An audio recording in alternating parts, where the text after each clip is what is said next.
Welcome back, extraordinary viewers. Here we have a Hampden-1904 watch that's very rare. This was done before the wars, World War I and World War II, I'm guessing about 1920. And you can see the casework, the simple back.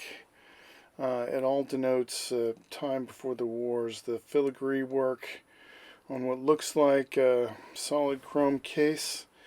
What first drew me was the Arabic numerals that actually are a different tint. You can tell they are gold and the face is a matte white, so it'd be easy to see at nighttime. The one unique characteristic that I noticed was this one lever here at the bottom of the case, and anybody who's ever worked on a pocket watch knows what we're looking at. If I pull this out, it lets me set the watch, and that's a lever-set feature that doesn't happen on wristwatches that much. It happens on pocket watches more. So let's take a look with my trusty old beat-up X-Acto knife that isn't going to hurt anything. I gently and delicately take off this back case because the case itself might actually be white gold. Wow. Wow, that is a pocket watch stuffed into a wristwatch. That is just unbelievable. Here you can see the pivots. There's no jewels on those, but the casework all matches. This was all made at one time on a single plate. There's the only jewel I see is right there. And all this casework was made on a single plate, and then the plate was cut up into these individual parts so that all of that casework, actually, not the casework, the filigree work on the movement wound up matching. And you can tell movements that have been separated by components because those pieces don't match up, but this one does. Wow, that is just really, really, really beautiful. Alright, so first thing we're going to do is we're going to take this bezel and crystal off that's in perfect condition. Somebody must have already replaced that. Then we're going to take these hands off so that we can have a look at the, wow, ouch, that just hurts to look at. You can see the reflection on the numbers though. Man, that is just too much. Yeah. Should I get a different background than black, guys? It's high contrast, but I don't know. Leave a message in the comments below. I would love to get the video quality up, but I'm at a standstill. Anyway, that face is too beautiful to mess up, so the first thing we're going to do is get some plastic. We're going to put it over those hands and get a couple of pry wrenches. Is that running? I don't think that's running. No, that's not running. Okay. And we're just going to pry these hands up really easily. There we go.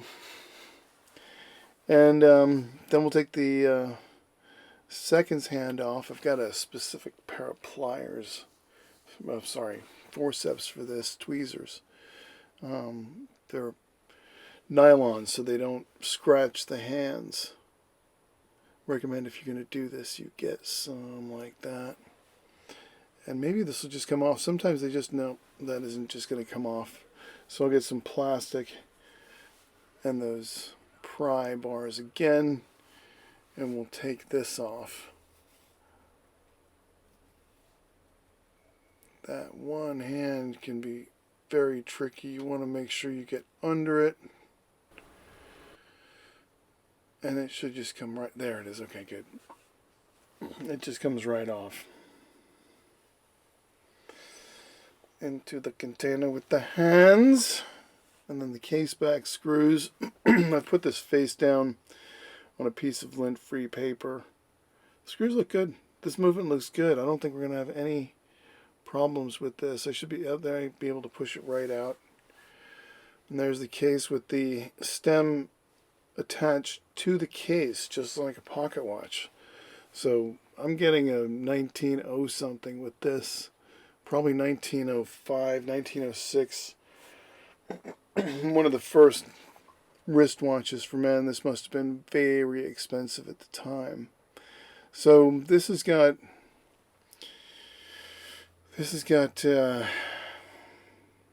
dial screws on the side of the movement like a pocket watch does. Everything in this is as a pocket watch is. So that's what I'm going to be looking for. There's one right there. I'll just unscrew them as I go. And the dial comes right off. Very easy. Nice clean dial. And here's the movement, all ready for us to work on. And the first thing we should do is take off that minute wheel. But before we go into anything further, I wanted to draw your attention to this case. It's machined out of a single billet of material. And you can see that the stem is press-fet in here like most pocket watches were of the day in 1920.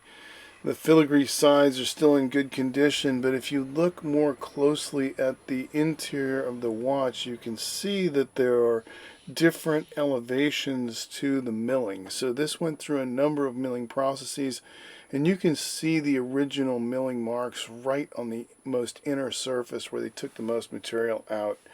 So this one piece of metal was just an incredible machining feat before they even got to the movement. Really just a beautiful exhibition of manual machining work. This is done before computers. This is all done by hand. This was all measured out. Alright, so here's the movement.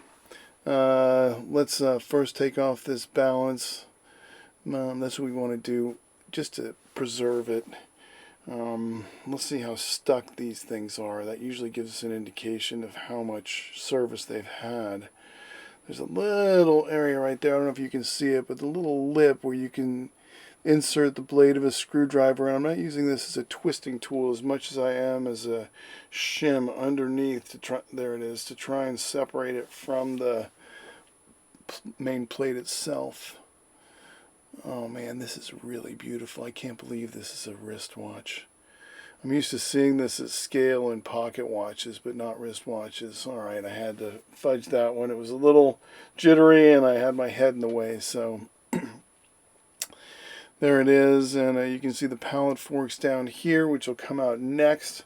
And once I take the pallet fork out, that'll relieve all of the built-up pressure in the watch. I'm not sure how to release the spring in this, so I'm going to do it the old-fashioned way by taking off the pallet fork. You may notice I use these old screwdrivers. That is because the steel in the old screwdrivers I have found it to be a lot better than the new ones. I can sharpen them better, they last longer, they don't deform, and they hold their edge. So I can do stuff like that. That is the pallet fork cock right there. Looking all beautiful and clean. This watch is just in great condition. Again, no jewels in the pallet fork cock. Oh, there it is. Alright, so that is what it is to have all of the energy released. That pallet fork looks funky. There's something on that. We'll have to look under the microscope on that, but that could have been one of the reasons this watch was not running. I can't even tell what that is from here. You know, the light plays tricks on you when you look at stuff at this scale, and so under the microscope or under some examination loop is critical. We'll see what's going on under that in a second. You can see here that look at that. Just everything running in perfect synchronicity.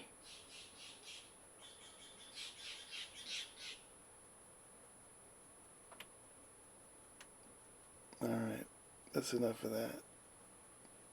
Let's see what's going on here. Alright, let's get this cannon pinion off with this cannon pinion puller, one of my favorite tools. It works almost every time. And, yeah, that's so gummed up with old oil, and that's how sticky it becomes. Let's get the bridges off of this. The first bridge comes off. It's a 2-finger bridge. Looks pretty clean. These metal pivots can be worn pretty severely, but these are okay. This is a Molly Stone watch, which is you can see it underneath the filigree work there on the barrel bridge. Oops. But they took a Molly Stone and they did the filigree work on it. There's the center wheel bridge, looking perfect, and that reveals that gorgeous train of brass wheels that are just gears that are just in perfect condition. So we'll take those guys out and set those aside to be cleaned. They're just beautiful to look at. What, 1910 did we say this was? There's the escapement wheel right there, looking pretty as the day it was made. Yeah, this is just a beautiful, beautiful old pocket watch that was turned into a wristwatch. It is super dirty. Yeah, and here is the pallet fork we were looking at, and upon first examination it looks clean, but you can see on closer examination there's a hair that is firmly attached to that jewel right there, and there's a glob of something on the other side. That hair is in exactly the wrong position for this watch to work. And you can tell how glued in it is by the fact that this has already gone through a cleaning once with just alcohol. You can see the glob. There's that hair. You can see the glob just on the other side of the pallet fork right there very well. So it needs to be cleaned even further. After everything is cleaned up, of course, it is time for assembly. And the first thing to assemble is these 2 gears, the winding and the main barrel, into the into the main plate. And I'm engaging the click on the other side as I seat that like that. Sometimes I'll wear rubber gloves because I know I'll be handling it with all my fingers. Too many cots. This is the barrel bridge right here, and it's going to sit over the winding gear and the barrel bridge right there.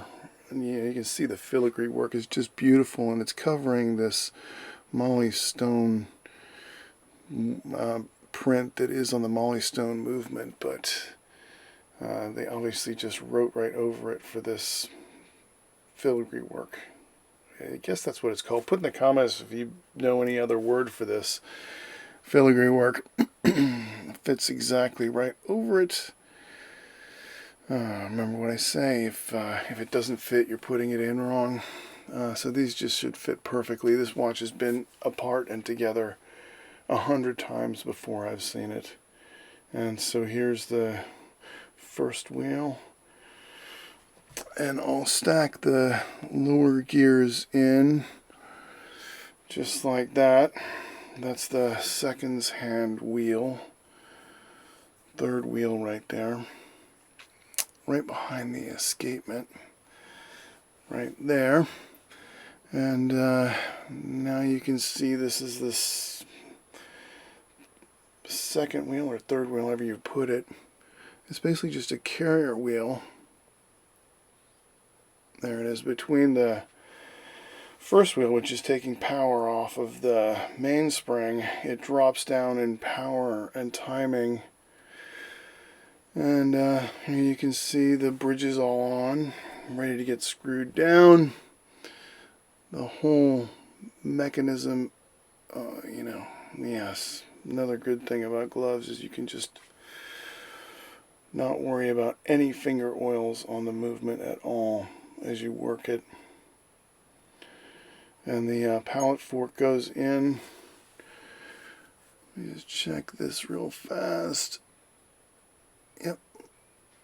All the pivots are in place. Before you screw anything down to pressure, make sure that all of the pivots are in place correctly. And then you can apply pressure to the screws.